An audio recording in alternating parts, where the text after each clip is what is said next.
கர்த்தராகிய இயேசு கிறிஸ்துவின் பரிசுத்த நாமத்துக்கு மகிமை உண்டாவதாக.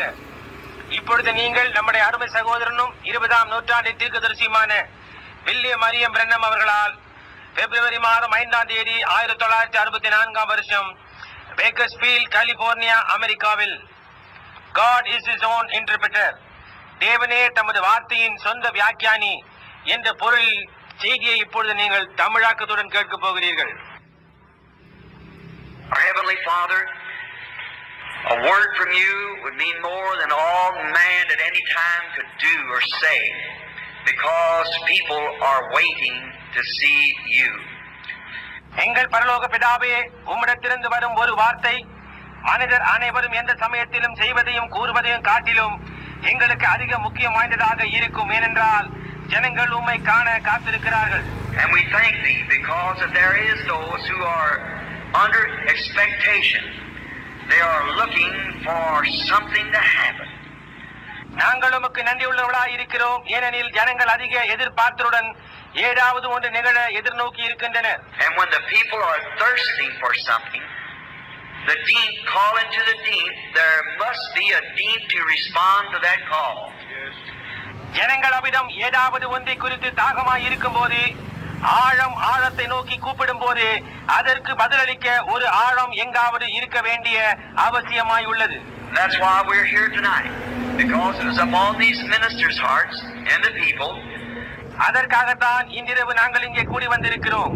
போதகர்களின் இருதயங்களிலும் மக்களின் இருதயங்களிலும் குடிக்கொண்டதால் The call us together to ask you for favors and blessings. ஏனெனில் எங்களை ஒன்று கூட்டி உம்மிடம் உதவியும் ஆசீர்வாதங்களையும் கோர வேண்டும் என்பதற்காக, Believing that you will heal the sick and save the lost and will make manifest your word. நீர் பிணியாளிகளை சுகப்படுத்தி இழந்தவர்களை ரட்சித்து உம்முடைய வார்த்தையை வெளிப்படுத்தினீர் என்று நாங்கள் விசுவாசிக்கிறோம். And we pray, Heavenly Father, that you will grant this to us as we humbly wait upon you, night after night. பரலோக பிதாவே, இரவின் பின் இரவாக தாழ்மையுடன் சமூகத்திலே காத்திருக்கும் எங்களுக்கு இதை அருள வேண்டும் என்று ஜெபிக்கிறோம். May there be such a pouring of the Holy Spirit, and may every person be blind to anything else around them except God. பரிசுத்தாவி மகத்தான விதத்தில் ஊற்றப்பட்டு இங்குள்ள ஒவ்வொருவரும் தேவனை தவிர தங்களை சுற்றிலுள்ள மற்ற எல்லாவற்றுக்கும் குருடாய் இருக்கும்படியாய் செய்யும். May there be such a great cry go out among the people thirsting for God. ஜனங்கள் மிகுந்த தாகம் கொண்டு அவர்கள் மத்தியில் ஒரு பெரிய கூக்குரல் எழும்பி, There will come a revival throughout the country here. Every church will be packed full of people, sinners, crying out for God to have mercy. நாடு முழுவதிலும் ஒரு மகத்தான எழுப்புதல் உண்டாகும்படியாய் செய்யும். ஒவ்வொரு சபை ஜன கூட்டத்தினால் நிரம்பி பாவிகள் இருக்கிறதுக்காக கெஞ்சும்படியாய் செய்யும். And the Holy Spirit healing the sick, making the lame to walk, and raising up the dead. பரிசுத்த ஆவியானவர் தாமே பிணியாளிகளை சுகப்படுத்தி முடவரை நடக்கச் செய்து மரித்தோரை உயிரோட எழுப்பும்படியாய் செய்யும். Granting these things has been promised in thy word. வார்த்தையில் அவர் வாக்குத்தத்தம் செய்துள்ள அனைத்தையும் அருள்வாராக. Come, Lord Jesus, and fulfill thy promise. கர்த்தராகிய இயேசுவே, வந்து உமது வாக்குத்தத்தத்தை நிறைவேற்றுவீராக. Come to us tonight. இன்றிரவு எங்களிடம் வாரும்.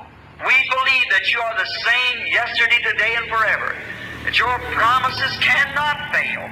நீர் நேற்றும் இன்றும் என்று மாறாதவர் என்றும் உமது வாக்குத்தத்தங்கள் தவறுவதில்லை என்று நாங்கள் விசுவாசிக்கிறோம். Both heavens and earth will fail, but your word will not fail. வானமும் பூமியும் இவ்விரண்டும் ஒளிந்து போம், ஆனால் உம்முடைய வார்த்தையோ ஒருபோதும் ஒளிந்து போவதில்லை. May our understanding be open. எங்களுடைய புரிந்து கொள்ளும் தன்மை திறக்கப்படுவதாக. May the Holy Spirit come and lay the fallow ground. பரிசுத்த ஆவியானவர் தாமே தரிசு நிலத்தில் விழுவாராக. May our understanding be open to the Spirit and power of God tonight. இன்றிரவு தேவனுடைய வல்லமைக்கும் ஆவிக்கும் எங்க புரிந்து கொள்ளும் தன்மை திறக்கப்படுவதாக. That He might manifest His promised words through us.